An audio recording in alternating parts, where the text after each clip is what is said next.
The date was May 5, 1945. In Berlin, the Führer was dead, and the machinery of the Third Reich was grinding to a halt. Across Europe, the white flags of surrender were being hoisted from windows and church steeples. The Second World War in Europe was, for all intents and purposes, over. But high in the North Tyrol mountains of Austria, a medieval fortress known as Castle Itter was about to become the stage for the most improbable event of the entire conflict. In this place at this hour, the lines of friend and foe didn't just blur, they vanished entirely. Here, American soldiers and German Wehrmacht troops would do the unthinkable. They would stand shoulder to shoulder, sharing ammunition and blood to fight off a common enemy. Castle Itter was not just any mountain retreat.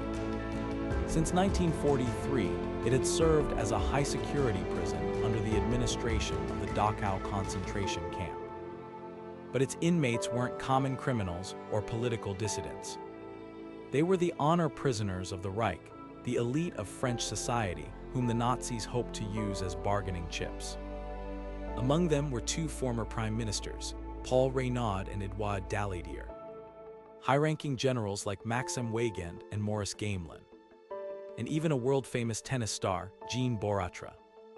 For years, these powerful men had lived in a gilded cage, surrounded by the stunning beauty of the Alps but shadowed by the ever-present threat of execution if the tide of war turned too sharply.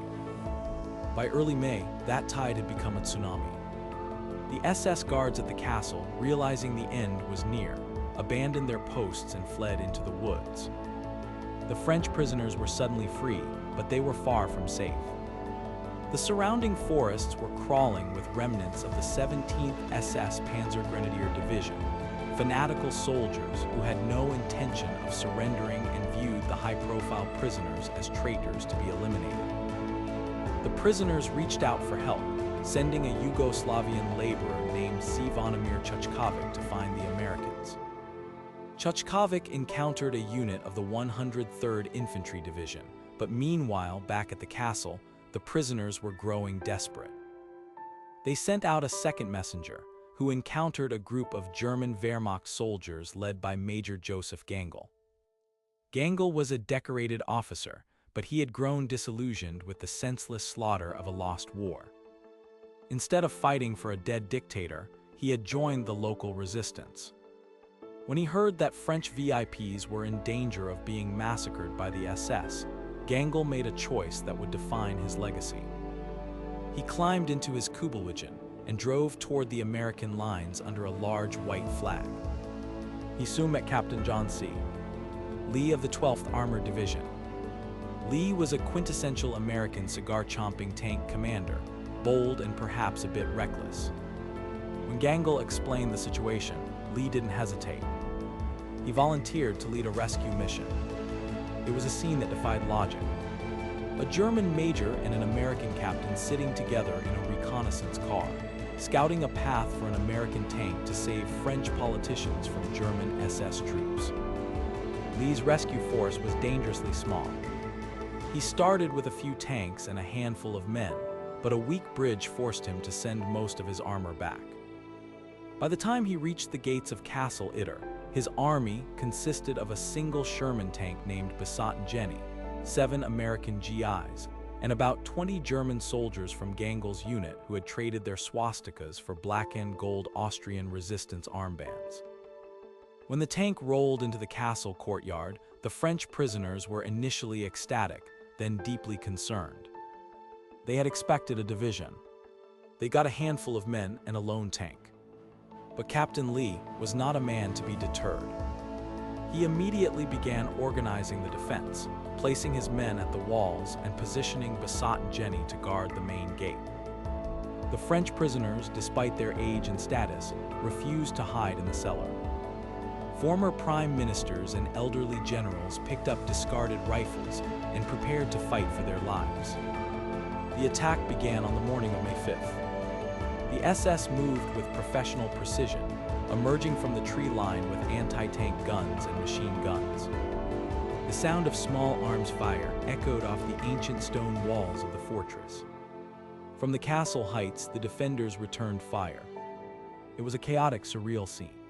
American GIs and Wehrmacht regulars calling out targets to one another, united by the desperate need to hold the gate. Early in the firefight, the Sherman tank, Besotten Jenny, was struck by an 88mm shell. It erupted in flames, its machine gun silenced. The defenders were now without their heavy fire support. The SS began to close in, their numbers vastly superior to the motley crew inside the walls. It was during this intense exchange that Major Joseph Gangl, the German officer who had risked everything to do the right thing, was struck by a sniper's bullet while trying to move former Prime Minister Reynaud out of harm's way. He died instantly, the only defender of the castle to lose his life that day. As the afternoon wore on, ammunition began to run low. The SS were preparing for a final assault, bringing up high explosives to blast through the gate. Captain Lee knew they couldn't hold much longer. In a final, daring gamble, the tennis star Jean Boratra volunteered to leap over the castle wall and sprint through the SS lines to guide the approaching American reinforcements. Incredibly, the bounding Basque made it, navigating the forest and finding the 142nd Infantry Regiment. Just as the SS were positioning themselves for the kill, the sound of relief echoed through the valley. The 142nd arrived in force, supported by armor and infantry. The SS attackers, realizing they were now the ones being hunted, melted back into the forests. The siege was broken. When the relief troops entered the courtyard, they found a scene unlike any other in the history of warfare. They saw Captain Lee, calm and soot-covered, standing among a group of French dignitaries and German soldiers who were still clutching their weapons. The Americans and the Germans who had defended the castle were processed side by side, the Americans as heroes, and the Germans, technically, as prisoners of war, though Lee and his men ensured they were treated with the respect their actions had earned. The Battle of Castle Itter remains the only time during World War II that American and German forces fought as allies. It occurred just 2 days before the unconditional surrender of Germany. For decades, this story remained a footnote in the grand history of the war, a hidden history overshadowed by the liberation of the camps and the fall of Berlin. But it stands as a powerful testament to the complexity of war and the capacity for human courage. Major Joseph Gangl is remembered today as a national hero in Austria, with a street in Itter named in his honor. Captain John Lee received the Distinguished Service Cross for his leadership in the defense. The French prisoners returned to a liberated Paris, where they would go on to help rebuild their nation. In the end, the Battle of Castle Itter was about more than just a medieval fortress or a group of famous prisoners. It was a moment where individuals chose conscience over ideology. In the final hours of the world's darkest chapter, a few brave men decided that the war was over, not because a treaty had been signed, but because they chose to stop being enemies and start being human. As we look back on the stones of Itter, we are reminded that even in the midst of total war, the most unexpected alliances can form when the cause is just.